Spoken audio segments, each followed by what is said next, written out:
Hello everyone, welcome to the amazing platform for CAD help. I hope आप सब बढ़िया होंगे, आपकी तैयारी एकदम बढ़िया चल रही होगी। तो आपकी जो डिमांड थी पार्ट 2 की, तो उसमें मैंने जो टॉपिक्स को रखा है उससे पहले मैं दिखा देता हूँ आपको। ये सारे टॉपिक्स हम इसमें कवर करने वाले हैं। मैं एक बार पीडीएफ की झलक दिखा देता हूँ। ये सारी चीजें हम कवर करने वाले हैं और मजा आएगा आपको। बहुत कम समय में हम बहुत सारी चीजों को रिवाइज करने वाले हैं। तो चलिए विदाउट वेस्टिंग टाइम टॉपिक को स्टार्ट कर लेते हैं। सबसे पहला टॉपिक रखा है मैंने इसमें, image of a point on a line. तो सबसे पहले कंसेप्ट को समझते हैं। क्या बोलता है यार कि आपके पास एक पॉइंट ए होगा। ए पॉइंट के जो कोऑर्डिनेट्स हैं वो आपको दिए होंगे x1 y1, और बोलेगा आपके पास एक लाइन है जिसकी equation ax plus b y plus c is equal to 0 है। और उसके बाद आपसे बोलेगा कि भाई चलो इस पॉइंट को, अगर ये जो स्ट्रेट लाइन है अगर वो मिरर की तरह काम करती है तो इस पॉइंट की इस पे इमेज क्या होगी। अब फिजिक्स के रूल के हिसाब से आपने पढ़ा ही है भाई कि ऑब्जेक्ट जितना दूर होगा इमेज भी उतनी दूर होगी उस मिरर से। तो वो फंडा लगा के, वो एक मेथड है, आप लगा सकते हो, लेकिन अभी डायरेक्ट फॉर्मूला याद रखना बहुत ज्यादा जरूरी है। फॉर्मूला क्या है वो याद रख लो बस। x minus x1 by a, y minus y1 by b is equal to minus two ax1 plus by1 plus c upon under root a square plus b square। जैसे ही आप ये फॉर्मूला रखोगे तो यहाँ से आपको देखो x और y की वैल्यू आप आसानी से निकाल सकते हो, because you know the value of x1 y1 a b c a square b square. तो इस फॉर्मूले में जैसे ही आप रखोगे आपको x यहाँ से इसको और इसको कंपेयर करके x निकल जाएगा, इसको और इसको कंपेयर करके y निकल जाएगा। You will easily get the equation of image of a point. आगे बढ़ते हैं। फुट ऑफ परपेंडिकुलर का भी सेम कंसेप्ट है इस वाले फॉर्मूले में, जो जहां पे बस मैंने 2 लिखा था ना, इस 2 को हटा के आपको वहां पे कुछ नहीं लिखना, बस माइनस ही रहने दो। वही सेम फॉर्मूला रहेगा। क्या है? x minus x one by a, y minus y one by b is equal to minus a x one plus b y one plus c upon a square plus b square. अच्छा, बच्चों की request थी कि sir इसकी PDF कहाँ पे मिलेगी, तो टेलीग्राम का लिंक डिस्क्रिप्शन में, वहां पे आप ऐड हो सकते हो हमारे साथ, ठीक है। और वीडियो को एक लाइक बनता है और अपने दोस्तों के साथ शेयर करिए इस तरीके का क्वालिटी कंटेंट। अब अगला टॉपिक है आपके लिए एंगुलर बाइसेक्टर का रिवीजन। अच्छा, पीछे जो दो फॉर्मूला लगा एक बार वीडियो पॉज करके लिख के दिखाओ। तो अब आगे बढ़ते हैं। अगला है एंगुलर बाइसेक्टर। एंगुलर बाइसेक्टर का कंसेप्ट क्या होता है यार? आपके पास मान लीजिए एक लाइन L1 है, दूसरी लाइन आपके पास L2 है, और आपको बोलेगा कि इनके एंगुलर बाइसेक्टर की इक्वेशन बताओ। इसका सिंपल सा मतलब है कि एक ऐसी लाइन जो इन दोनों लाइनों से सेम डिस्टेंस पे होगी, या फिर दूसरे शब्दों में ये वाला जो एंगल होगा वो इसके बराबर होगा। एंगुलर बाइसेक्टर यानी कि एंगल को बाइसेक्ट करते हुए जो लाइन आएगी, ठीक है। तो ऑब्वियसली ये जो लाइन आएगी बेटा, ये इसका जो डिस्टेंस होगा इस वाली लाइन से, और इस वाले पॉइंट का जो डिस्टेंस होगा दूसरी वाली लाइन से, वो सेम होगा। तो अगर मैं P को एक H के पॉइंट मान के चलता हूं, तो ऑब्वियसली बात है वो लोकस निकालने के लिए जो फंडे रहते हैं, H के पॉइंट मान लिया। अब मैं P की डिस्टेंस M से निकालूंगा, P की डिस्टेंस ही N से निकालता हूं, तो p m is equal to k n आता है। तो डिस्टेंस फॉर्मूले से ये चीज आती है। अब भाई यहाँ पे मॉड्यूल्स लगाए तो इस बात की गारंटी है कि मैं इसे खोल सकता हूँ +-1 में।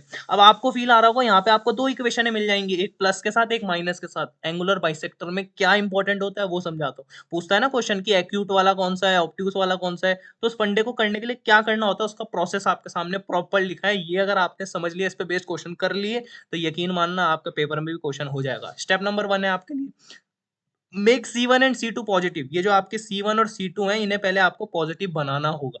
अगर आपने इन्हें पॉजिटिव बना लिया, उसका अगला स्टेप सुन लीजिए। उसके बाद आपको कुछ नहीं करना। जब आपने C1 और C2 को पॉजिटिव बना लिया, सिर्फ आपको A1 A2 plus B1 B2 का साइन चेक करना है। क्या बोला मैंने? A1 A2 plus B1 B2 का साइन चेक करना है। साइन मतलब ये तो पॉजिटिव या नेगेटिव। अब सुन लो मजे की बात, एक ट्रिक है आपके लिए याद रखनी है। A1 A2 plus B1 B2 का जो भी साइन होगा, उसी सेम साइन के साथ इक्वेशन फर्स्ट में ऑब्ट्यूज एंगल बाइसेक्टर मिलेगा। इसका मतलब कि मान लीजिए A1 A2 plus B1 B2 आपका पॉजिटिव आ गया। तो जब आपको ये इक्वेशन फर्स्ट है ना, इसमें जब आप पॉजिटिव वाले को सॉल्व करोगे, मान लो नेगेटिव हट गया क्योंकि A1 A2 plus B1 B2 positive बोला मैंने, तो पॉजिटिव बोला तो यहाँ पे पॉजिटिव रखो। तो A1 A2 plus B1 B2 अगर पॉजिटिव है, यहाँ पे भी पॉजिटिव रखते हो, तो गारंटी है जो ये इक्वेशन आएगी वो ऑब्ट्यूस वाली की आएगी। अगर A1A2 plus B1 B2 negative आता है, तो यहाँ से भी अगर आप नेगेटिव वाला उठाओगे, पॉजिटिव वाला हटा दोगे, तो नेगेटिव वाले के साथ जो भी इसको सॉल्व करके इक्वेशन आएगी वो आएगी आपकी ऑब्ट्यूस एंगल की। ठीक है, तो depend upon the sign of A1A2 plus B1 B2 you will get the equation of obtuse angle. तो इसे आप ट्रिक याद रख सकते हो। प्रूफ पे भी हम जाएंगे नहीं, क्योंकि भाई क्वेश्चन पेपर में तो क्वेश्चन ही सॉल्व करने फिलहाल है ना। चलिए, तो एक नेक्स्ट कंसेप्ट आपके लिए रोटेशन ऑफ एक्सिस का। रोटेशन ऑफ एक्सिस क्या कहता है, फंडा समझ लीजिए, उसके बाद मैं आपको अच्छे से समझाता हूँ। देखो, मान लीजिए आपके पास इनिशियली एक्स एक्सिस और वाई एक्सिस थी, जिसे मैंने स्मॉल एक्स और स्मॉल वाई से डिनोट किया।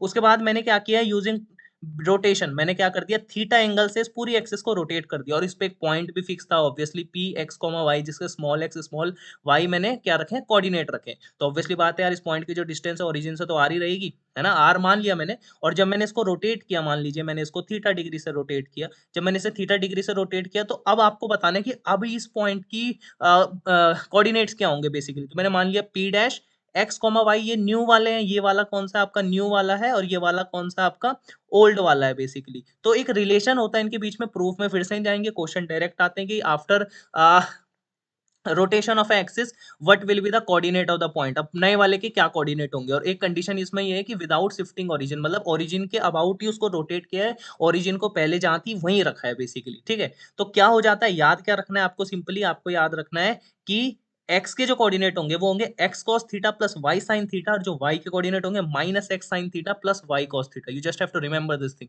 बस एक दो बार लिख लीजिए, गारंटी याद हो जाएगा, और एक दो क्वेश्चन लगा लेना। और क्वेश्चन का सोर्स चाहिए तो मेरे को जल्दी से टेलीग्राम पे मैसेज करो, लिंक डिस्क्रिप्शन में, वहां पे बोल दो सर मेरे को क्वेश्चन चाहिए इसके लिए प्रैक्टिस के लिए, वो भी मिल जाएगा और इसकी पीडीएफ भी मिल जाएगी। और अगर आप यहाँ तक बने हो, वीडियो अच्छी लग रही है तो प्लीज एक लाइक जरूर बनता है, क्योंकि आप ही के लिए हम लोग मेहनत कर रहे हैं, ठीक है।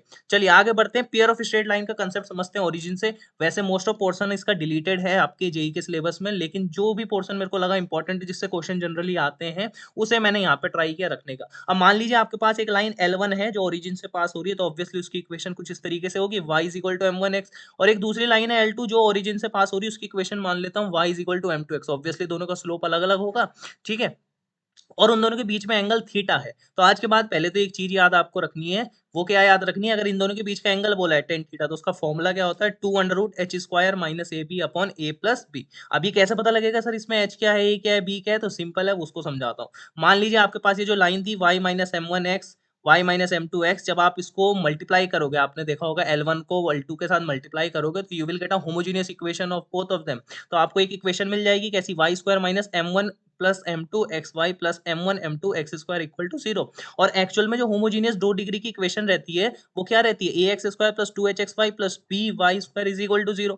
यानी कि यहाँ से आप स्लोप्स के बीच में और कोफिशिएंट ऑफ होमोजीनियस डिग्री जो 2 डिग्री वाली है उसके बीच में एक रिलेशन स्टेबलाइज कर सकते हो। क्या रिलेशन बनता है वो बहुत इंपॉर्टेंट है, इस पे बेस जब क्वेश्चन करोगे then you will get a more idea, but you now you just have to remember this thing. क्या याद रखना है, y² का कोफिशिएंट क्या है, यहाँ पे 1 है, तो यहाँ पे y² का कोफिशिएंट क्या है, b है, तो 1/b का जो रेशियो रहेगा वो किसके बराबर रहेगा, एक्स वाई का जो कोफिशिएंट है, like minus m1 plus m2। यहाँ पे जो एक्स वाई का कोफिशिएंट है वो 2h है, यहाँ पे m1 m2 है, यहाँ पे a है। You just have to take remember this thing कि ये ऐसा कुछ होता है, जब आप क्वेश्चन करोगे वहां पे आपको खुद ही अंडरस्टैंडिंग हो जाएगी क्लियर। अब देखो यार, ये इस तरीके की इक्वेशन देगा आपके पास, होमोजीनियस इक्वेशन देगा आपके पास, और वहां से बोलेगा कि find the angle between the lines, जो दो लाइनें बन रही है इसके अंदर, जो दो लाइनें छुपी है इसके अंदर, उसकी बस इक्वेशन बताओ आपको क्या होगी। तो आपको कुछ नहीं बोलना, आपको बोलना है कि tan theta is equal to 2√h² minus a b upon a plus b will be the angle between both of them, ठीक है। आगे मूव करते हैं, कंसेप्ट आता है होमोजेनाइजेशन का। होमोजेनाइजेशन का कंसेप्ट क्यों इंपॉर्टेंट है आपके लिए वो मैं आपको बताता हूँ। इंपॉर्टेंट इसलिए क्योंकि आपका कभी भी वो क्वेश्चन में बोल देगा कि angle formed at the origin, इस तरीके से लाइनें डाल देगा, तो वहां पे ये कंसेप्ट लगता है, ठीक है। क्या होता है कंसेप्ट वो समझाता हूँ। मान लीजिए अगर आपके पास कोई एक कर्व है जिसकी इक्वेशन, और 2 डिग्री का कर्व है, तो ऑब्वियसली इसकी जनरल इक्वेशन तो ऐसी होगी भाई, ax² plus by² plus 2gx plus 2fy plus 2hxy plus c is equal to 0। ये कर्व मान लीजिए आपके पास, ये जो व्हाइट से मैंने बनाया है ये कर्व मान लीजिए। और सुनिए सुनिए, उसके बाद एक लाइन भी होगी आपके पास जिसकी इक्वेशन में मान लेता हूँ y is equal to alpha x plus beta, और ये वाली लाइन मैं मान लेता हूँ l, जिसकी इक्वेशन क्या थी, alpha x plus beta is equal to y, ठीक है। इसकी मैंने इक्वेशन मान ली। अब सुनिए सुनिए क्या होता है, ये जो लाइन है इसको अगर मान लीजिए कर्व को किसी पॉइंट पे इंटरसेक्ट कर रही है, दो पॉइंट पे इंटरसेक्ट कर रही है, तो उन दोनों पॉइंट से पास होने वाली वो लाइन जो बेसिकली कहां से जाएगी, ओरिजिन से जाएगी, उसकी जो ज्वाइंट इक्वेशन होती है L1 और L2 की जो ज्वाइंट इक्वेशन होती है, वो कैसे निकालते हैं, उसी प्रोसेस को हम होमोजेनाइजेशन बोलते हैं बेसिकली, है ना। If I want to write the joint equation of L1 and L2 line, and what is the property of L1 and L2, that they are passing through the point of intersection of the curve and the line। वो curve और line के point of intersection से पास होने वाली line है, और origin से भी पास हो रही है, ठीक है। ये फंडा क्लियर हुआ। तो उसकी जो ज्वाइंट इक्वेशन होती है वो हम कैसे लिखते हैं वो मैं आपको समझाता हूँ। कुछ नहीं करना, पहले जो आपके पास एक कर्व दिया है ax² प्लस by², इसको ना होमोजेनाइज करना है। इसका मतलब क्या होता है कि सबको सेम डिग्री का बनाना है। जैसे कैसे बनाना है, पहले तो सब पे 2 डिग्री थी, इस पे भी 2 डिग्री, इस पे भी 2 डिग्री, इस पे 2 डिग्री है, लेकिन ये 2gx प्लस 2fy की कंबाइंड एक ही डिग्री है देखा जाए तो, है ना, क्योंकि एक ही वेरिएबल है इसमें x और y, है ना। तो इसको इसमें मल्टीप्लाई 1 होगा, और जो ये कांस्टेंट है इसकी तो 0 डिग्री है, इसको 2 बनाने के लिए ऑब्वियसली 1 का स्क्वायर लिखना पड़ेगा। अब 1 की वैल्यू कहां से निकालते हैं हम, जो लाइन की इक्वेशन है उससे निकालते हैं। कैसे निकालते हैं वो बताता हूँ। तो आपके पास लाइन की इक्वेशन क्या है, y is equal to alpha x plus beta, है ना। यहाँ से आप अगर अल्फा एक्स को इधर लेके जाओगे तो बनेगा y minus alpha x is equal to beta. यहाँ से अगर आप बीटा को डिवाइड करोगे तो आपको मिलेगा y minus alpha x upon beta is equal to 1।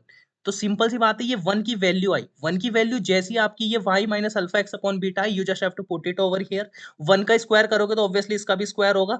1 का स्क्वायर का वैल्यू क्या होगा, अगर मैं पूछूं आपसे 1 का स्क्वायर क्या होगा, तो आप सिंपली बोलोगे कि सर 1 का स्क्वायर का जो वैल्यू है y minus alpha x upon beta का होल स्क्वायर होगा। और 1 के स्क्वायर की वैल्यू आपको जस्ट यहाँ पे रखनी है। तो आफ्टर दैट अभी थोड़ा कैलकुलेशन अजीब लग सकती है, क्योंकि आप वेरिएबल के साथ डील कर रहे हो। जब आपको नंबर्स दिए रहेंगे तो कैलकुलेशन आसान हो जाएगी। जब आप इसको रखोगे तो you will get the joint equation of L1 and L2, combined equation of L1 and L2 आपको मिल जाएगी।